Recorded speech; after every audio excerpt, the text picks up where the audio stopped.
Figures ng mga paborito mong 90s anime. Ito na yung dahilan kung ba't bigla akong napadrawing ng Saber Marionette nung isang araw. Ito ang Papa Parade SP ni Laime ng Saber Marionette J manufactured by Good Smile Company. Matagal na akong nagagandahan sa quality ng Pop-Up Parade, kaso matagal na rin akong sumuko sa kanya kasi naliliitan talaga ako sa scale nila. Around 6 to 7 inches lang ang isang Pop-Up Parade na normal.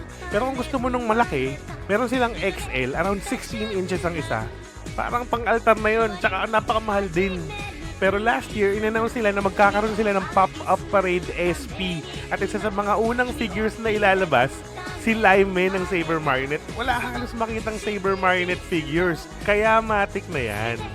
Sana nga lang magkaroon din sila ng Barbili tsaka Cherry para makompleto naman yung tropa.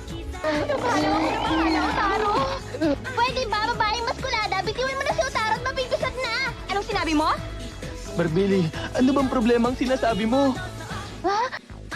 At ayan, ang Pop-Up Parade SP ni Laime ng Saber Marionette J. Medyo pricey pero sulit ang quality at ganda nito sa presyo niya.